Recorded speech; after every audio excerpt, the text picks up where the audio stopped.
evening, everyone, again. Today, and I kind of struggled with trying to figure out what I was going to talk about today. And if I didn't have anything, then I wouldn't have came on. But I think today I'm going to talk a little bit about frustration. Frustration is something that I'm sure a lot of us deal with and go through, sometimes on a daily basis or multiple times a week, maybe sometimes multiple times a day. Just depends on situations. And I bring that up because the job I'm in is very frustrating, very stressful. Got a lot of moving parts. I'm having a hard time trying to grasp it, and that has nothing to do with my intelligence or if I'm smart or not. It's just that I'm having a hard time grasping the information because it's always changing. One, and two, because with my traumatic brain injury, sometimes I have memory issues, and so it can be difficult sometimes when you're dealing with complex or technical subjects. I have my days, let's put it that way. But the reason I'm talking about frustration is because in these days and times that we live in, we're dealing with a lot of frustration. A lot of people are frustrated with the government. People are frustrated with the president. They're frustrated with all kinds of things. Life issues, all kinds of things. Me personally, I'm frustrated with a lot of things. Frustrated with church as a whole, not necessarily individually. Any individual church, but as a whole. Frustrated with my job, frustrated where I'm at professionally and personally. So I'm dealing with a lot of frustration, and sometimes it can be difficult to deal, to kind of work around it. But what I've started doing more is just in dealing with frustration is first and foremost just asking God for peace. First and foremost, asking God for peace and putting it in His hands, because a lot of the frustration we deal with, we don't know how to deal with it. And so because we don't know how to deal with frustration, it's best to give it to God who can deal with it. There's no shame in asking for help. And for a lot of people, they can't ask other people for help because, one, they may not know anybody else, or two, they might feel embarrassed. And that's where ego comes in and all that. Well, you got to take ego out of the equation. And if you have good friends, which I don't, but if you have good friends that you can talk to and can confide in, then get with them and find, and hope they can give you an encouraging word. That doesn't usurp God. God should be the first thing you lay it on. But what I've started to do more is ask for peace and just declare that it's going to be a good day. Now, some people don't really get into that or do it for whatever reason, and that's okay. That's their choice. But what I have found in most cases, that when you declare that it's going to be a great day, that more often than not, that's the kind of day that you will get. I am a believer in what you say manifests itself. It took me a while to learn that, but when you manifest positive things will manifest. And when you manifest negative things will manifest. So words are powerful. The old adage that, sticks and stones may break my bones, but words will never hurt me. That to me is a misnomer and not true. I understand why that adage was created and why people said that, because they felt that physical attacks were much more destructive than word attacks or verbal attacks. I'm sorry, you say that way. It makes more sense. Verbal attacks. Well, in all honesty, yes, I would agree that physical attacks are more destructive, but verbal attacks can be destructive as well. Okay? No, verbal attacks aren't things.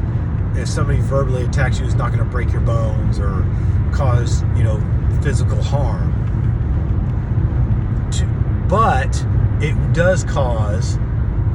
Well, it can cause physical harm because words can cause a mental harm, which in turn causes physical harm, because stress is a killer. How do I know? Because my seizure disorder was caused by stress. They were trying to blame it on medication and all this. No, it was stress. It's stress. And because of that, stress is a killer. So that old adage is really not true. But words do have power, and they have power in both positive and negative. So what I've started to do more is declare, as I'm leaving to work, it's going to be a great day. Lord, it's going to be a great day. And I'm declaring that. And usually I say it more than once to reaffirm it. Not for God, but for me. And and in most cases, those positive affirmations help, especially with frustration. And then I declare to the Lord that I pray that it's going to be peaceful, that He gives me a peaceful day. In a stressful environment, what you need is peace. And so far this week, it's been peaceful. Now, I would admit that because part of the reason why it's been so peaceful is because the supervisor hasn't been in the office, and that definitely helps. I've noticed in my long civil service career that supervisors do not, in most cases, do not engender a good stress-free working environment. Most supervisors, not all supervisors, but most supervisors do not engender stress-free environments.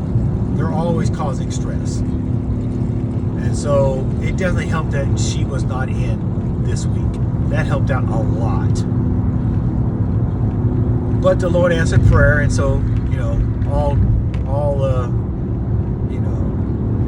all glory and honor and credit go to Him. But when it comes to frustration, first and foremost, you need to pray that the Lord give you peace, and that you need to declare positive affirmation. In my case, I declare it's going to be a great day. Okay, and so when you put that out, then you're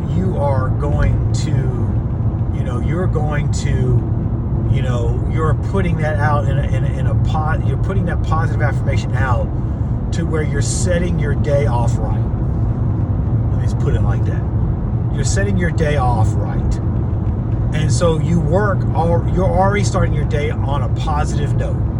Instead of starting your day on a negative note or getting to work and you haven't declared anything positive, you get to work, you're automatically already stressed because of the environment, because of the people you work with, those type of things. You're already starting off positive when you declare positive affirmation. And so I've been doing it much more, and I'm finding that in most cases it's working. Praying that the Lord gives me peace, touches my supervisors, that they don't incur anything that would cause stress in my environment or in my life at that particular time. I think that the more I do that, the better off I'm going to be. not only mentally and spiritually, but physically as well. So, in saying that, I think dealing with frustration obviously is an individual thing, because everybody deals with stress differently.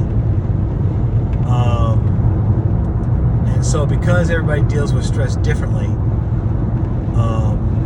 sometimes it takes different approaches, and sometimes it takes longer to be able to get to that type of environment that's stress-free. So for me, I think doing that and declaring that, doing all that has helped me. And then on another note, or another point, you have to try to change your environment if possible. And I've talked about changing your environment in a previous episode, not too long ago, in fact. That can also help with frustration. If you're in an environment that is extremely stressful, then as soon as you can, or as fast as you can, as early as you can, try to change that environment if possible. And if you can't change that environment, then obviously do what I've already previously talked about. But if you can change your environment to an environment that's better, that's less stressful, that you're dealing with people that are more positive, then of course that's going to help. That's going to help a lot. I think your environment does dictate how much frustration you deal with. And, people can be very stressful, and they definitely don't help in a lot of cases. And you don't want to be a hermit. You don't want to be by yourself. You want to get along with people and be part of a team. But in some cases, it's very difficult because a lot of people are very negative and very, and they don't know how to talk to people, and they're just, extremely demanding. List goes on and on and on. And so, in dealing with frustration, first and foremost, you got to deal with it in a spiritual, biblical manner. And if you're not a believer in the Bible, then dealing with it in a spiritual manner. For me, being a Christian and a believer in the Bible, then I'm gonna deal with it in a biblical manner. Spiritual, but in a biblical manner. And so I've seen that works for me so far. Again, the main reason why it may or may not work is because maybe we slip back into, or we allow ourselves to get pulled into that stressful environment, or to get pulled into a negative situation, or get pulled into negative conversation. It's easy to do when people around you are being negative and you're trying to be positive. It's easy to slip back into negativity because everybody around you is negative. That's very easy to do. And it's very difficult not to slip back into that, because it's easy to be negative. It's much harder to be positive than it is to be negative. And I'm a witness to that. And so I'm really trying hard to be much more positive, to be much more, to be less to be stress-free, to be less frustrated, because I know stress to be a killer and to affect you negatively, physically. So to prevent all that, I've got to make sure that I make sure that I'm in the right, as the world would say, the right headspace. And that's important. So for me, it's all about being much more positive, being much less stressful, and in doing that, be much less frustrated. Because again, this world is very frustrating, and it's easy to be frustrated, even with things that don't directly affect you. So I just wanted to come on here and talk about frustration. It was on my mind to talk about it, and how that I believe that we can deal with it better. And to deal with it better is just, again, if you're spiritual, then give it to God. And let Him deal with it. Especially if you're a child of God. We're supposed to let God deal with that kind of stuff that we're having difficulty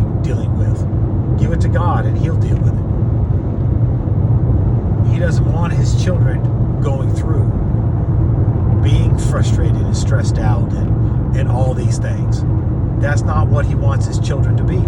We don't want our natural children to have to deal with that. So why would God want his children to deal with that? So that's how I look at it. Frustration leads to stress, which leads to all kinds of other things. Okay? And stress is a killer. Literally is a killer. Stress is a killer. I know from personal experience that stress is a killer. And I don't want to have another seizure. I don't want to have another one because I don't know when they come. And a good way to prevent me from having another one is getting rid of stress. And so I, just from a mere physical standpoint, have to make sure that I stay in a stress-free environment as much as possible. And that's difficult. But I have to do it. I have to do it. First, I have to do it just for my physical well-being, not just for my spiritual and mental.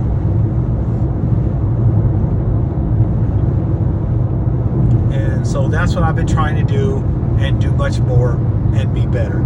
Do I fail at it sometimes? Most certainly I do. I most certainly do fail at it.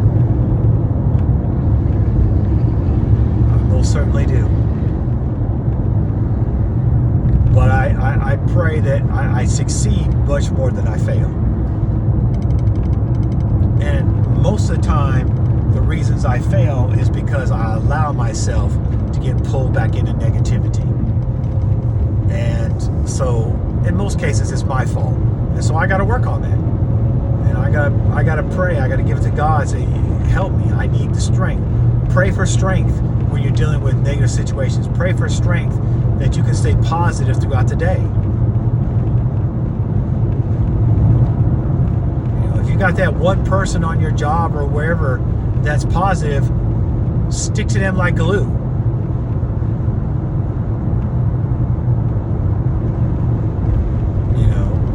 They will help you. They will help you.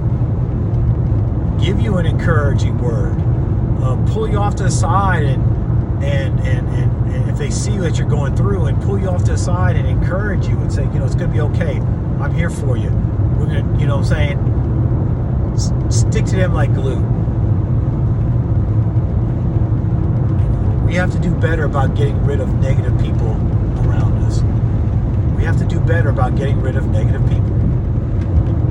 They're not doing us any good. So, hey, if you got a comment on frustration, by all means post it. Testimony, by all means post it. Maybe you're a psychologist and you know a whole lot more than I do. Hey, post it. I'm just, again, always giving my point of view, my opinions, my experiences. That's all this channel is about. I'm not trying to push anything on anybody. It's just my points of view. Obviously, as always, when you leave comments, be respectful. And if you have any ideas on future topics, by all means, please post it. If I can talk about it, I will. If I can't, then I can't. Some things I'm comfortable in talking about just about anything. But some things if I'm really not comfortable or really don't have the expertise in, I will not talk about it. Maybe we can get together and I can bring you on and we can do a live thing and you can talk about it. I'm open for that too. But again, we got to respect each other. As long as we respect each other, it's all good. So, I'm up for that too. But hey, if you enjoyed this or any other of my videos, share them. Let them know to subscribe. Please leave a comment or leave a like. It is most appreciated. As I always say, I'm very appreciative of each and every one that has subscribed, liked, commented. Everything is so appreciated. And I don't look to give horse in the mouth. Everything, no matter how big or small, is always appreciated. So I'll leave it there, and definitely talk to y'all on the next time. And I pray that you have a wonderful rest of your day, whichever part of the world that you're in.